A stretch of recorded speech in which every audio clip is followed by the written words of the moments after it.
Alright guys, I'm going to give you 6 reasons why you might want to purchase a GH5 instead of a fancy A7S III, and one of those reasons is not price. That's right, I'm going to leave price out of this entirely. 6 features the GH5 has that the A7S III currently does not have. Intrigued?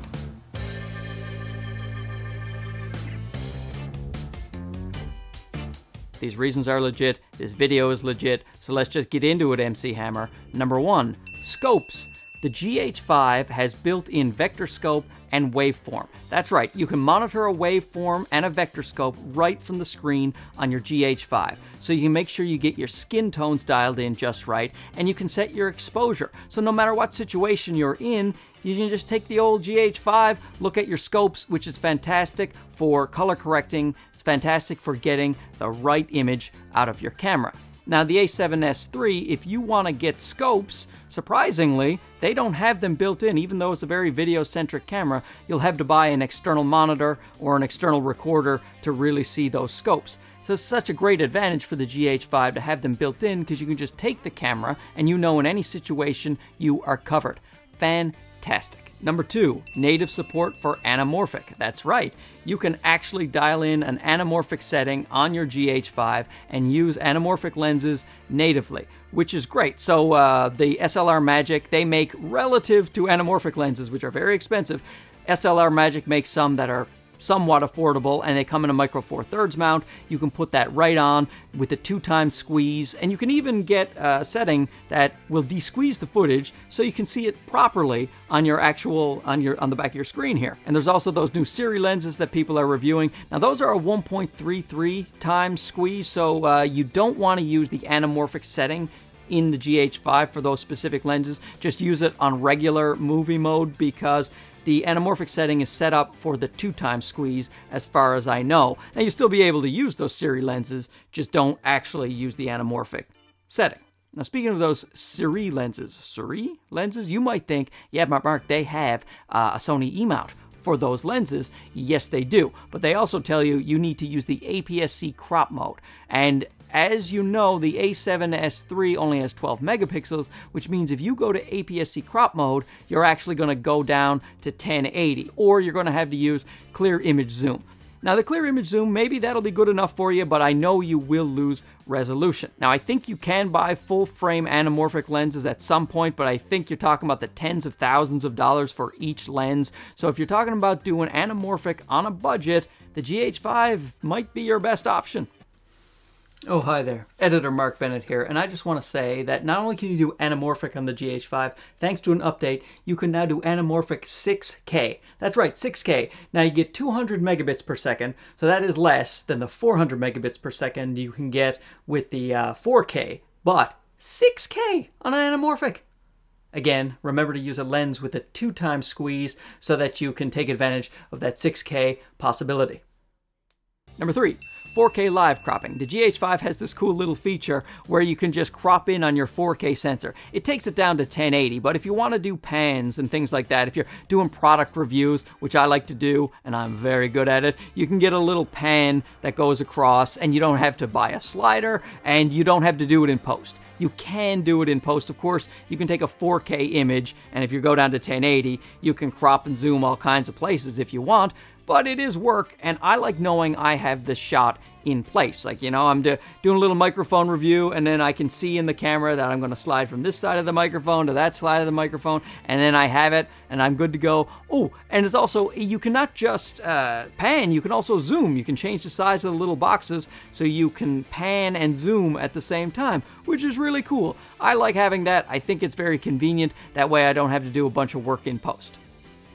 Number 4, it's something called focus transition, but what it really is focus pulling. The GH5 will let you set up 3 different points where you can rack focus to each of those 3 different points at the touch of the screen, which is very cool because it gives a lot of control over your focus if you are manually focusing. And yes, you'll be manually focusing on the GH5 because its autofocus is no good, and the Sony A7S III's is perfect. But the thing is, sometimes you don't want to use autofocus. You want a specific thing to be in focus at a specific time. And the GH5 has a really nice feature that lets you do that. It's also especially good on a slider if you set up the 3 different points to things you want to be in focus, and as it's sliding across, you can just tap the screen and the things that you want in focus come in focus.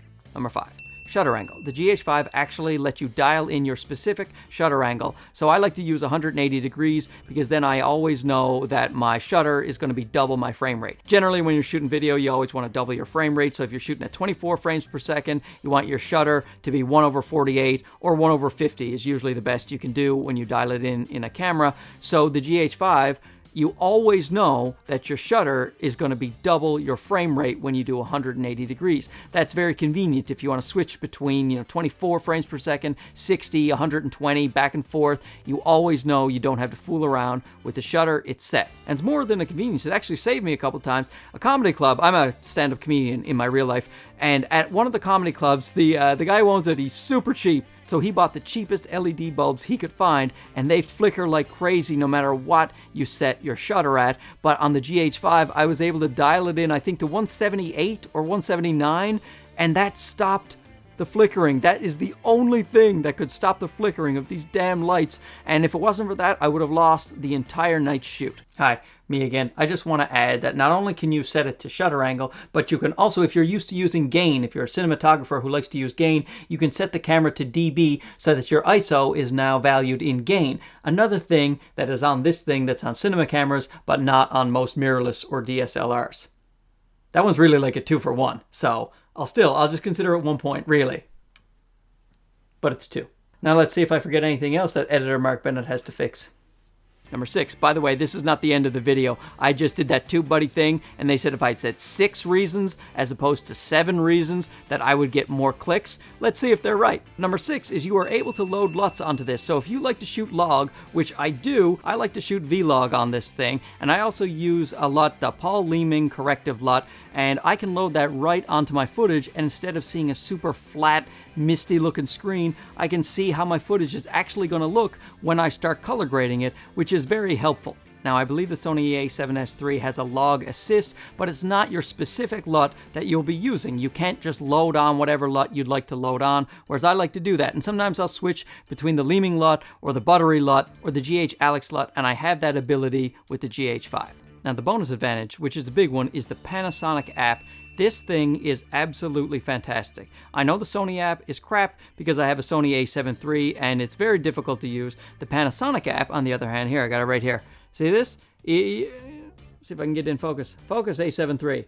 The app pretty much has everything you could ever need. It has, you can set your shutter speed, you can set your ISO, your white balance, you can do your aperture, you can just tap to focus. People complain about the autofocus, but if you can just tap on your phone to focus and sit there, fantastic. I absolutely love this app, and it for sure is a major advantage. And of course, the elephant in the room is the price. The A7S III is more than double the price of the GH5. Oh, just a quick note here. I was looking on Amazon and B&H, and the GH5 is currently retailing for $13.97 American. $13.97. I almost want to buy another one. I shouldn't. I won't.